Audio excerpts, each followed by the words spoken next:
Hi friends, நான் காதல். வரும் வாரங்கள் என்ன நடக்குதுன்னு பார்க்கலாம். அபி என்ன பண்ணுறாங்க, அப்பாவை உயிரை காப்பாற்றணும், பணம் வேணும் அப்படிங்கிறதுக்காண்டி லாவண்யாவுக்கு பாடம் நடத்த வீட்டுக்கு வாமான்னு அஞ்சலி கெஞ்சி கேட்டதுனால அங்கே வர சம்மதிக்கிறாங்க. அதுக்கப்புறம் ராகவ் வீட்டுக்கும் போகிறாங்க.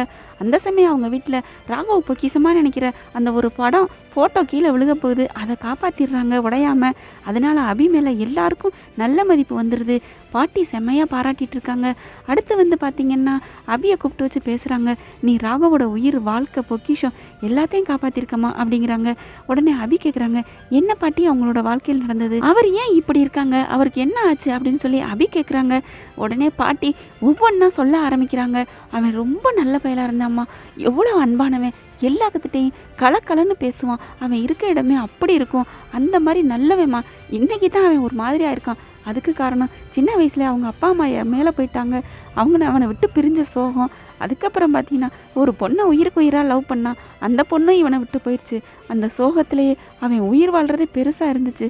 அதுக்கப்புறம் தாம்மா தொழிலில் அவனோட கவனத்தை காமிச்சு இன்றைக்கி ஏதோ நல்லபடியாக வாழ்ந்துட்டுருக்கான்.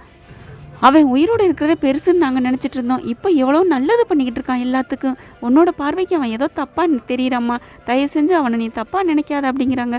உடனே அபி, ஓ இவர் மனசுக்குள்ள இவ்வளோ இருக்கா, இந்த நம்ம டென்ஷன் பார்ட்டின்னு நினச்சோம், லவ் பண்ணியிருக்காரா, லவ்வில் வேற இப்படி ஆயிடுச்சா, சே நான் அவரை ரொம்ப தப்பாக நினச்சிட்டேன் பாட்டி, சாரி பாட்டி அப்படிங்கிறாங்க. பரவாயில்லம்மா விடுமா, நீ அவனை தப்பாக புரிஞ்சுக்கிட்ட, அவனும் உன்னை தப்பாக புரிஞ்சுக்கிட்டான், ஆனால் 2 பேருமே ரொம்ப நல்லவங்க அப்படின்னுக்குறாங்க. அதுக்கப்புறம் லாவண்யா வர்றாங்க.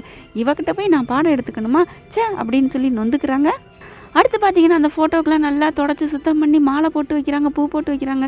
பாட்டி ரொம்ப சந்தோஷமா, நீ அழகாக பண்ணிட்டியே அப்படிங்கிறாங்க. அதை லாவண்யா கூப்பிட்டு காமிக்கிறாங்க. பாத்தியா அபி என்னென்ன பண்ணியிருக்கான்னு, இந்த மாதிரி தான் நீயும் சின்ன சின்னதாக பண்ணணும், அப்போ தான் மனசில் இடம் பிடிக்க முடியும் அப்படிங்கிறாங்க பாட்டி. லாவண்யா டென்ஷன் ஆகி கிளம்ப பார்க்குறாங்க. எதுக்கெடுத்தாலும் அபியை தூக்கி வச்சுட்டே பேசுகிறாங்களே அப்படின்ட்டு. உடனே அபி சொல்கிறாங்க, இங்கே பாருங்கள், நீங்கள் கண்டிப்பாக மனசு மாறுங்க, நல்லபடியாக குணமாகுங்க, நீங்கள் ராகவ் சாரே நீங்கள் கல்யாணம் பண்ணிக்கலாம், அதுக்கு அவர் தகுந்த மாதிரி மாறிக்கங்க அப்படிங்கிறாங்க. சரின்னு சொல்லி, நீ சொல்லித்தா நான் அப்போ அவரை கல்யாணம் பண்ணிக்கலாமா, ஆமாம் நீங்கள் கண்டிப்பாக கல்யாணம் பண்ணிக்கலாம் அப்படிங்கிறாங்க. சரி எனக்கு சொல்லித்தான்னு சொன்னோன்னே நான் சொல்லித்தரேன் அப்படிங்கிறாங்க அபி. லாவண்யா ராகவுக்கு ஃபோன் பண்ணிக்கிட்டே இருக்காங்க பேசுகிறதுக்கு. ஆனால் ராகவ் என்ன பண்ணுறாங்க, அபி நினப்பாவே இருக்காங்க. அபியை பற்றி ஒவ்வொன்றா சிந்திச்சுக்கிட்டே இருக்காங்க, அவங்க வந்தது போனது எல்லாத்தையுமே. அதனால் ஃபோனை எடுக்கவே மாட்டேங்கிறாங்க. அடுத்து இங்கே பார்த்தீங்கன்னா அபி வீட்டில் அங்கே எங்கே காணோம், காலையிலேருந்து அபியை காணோம் அப்படின்னு தேடுறாங்க. சொல்லிக்காமே வந்துட்டாங்க போல இருக்குது. அபி அப்பா அம்மா எல்லோரும் கேட்குறாங்க. அனு சொல்கிறாங்க, கோயிலுக்கு போகிறேன்னு தான் சொல்லிட்டு போனால், என்ன ஆச்சுன்னு தெரியலையே அப்படின்னு ஒரே பதட்டத்தோடு இருக்காங்க. அதுக்கப்புறம் அபி அங்கே போயிடுறாங்க.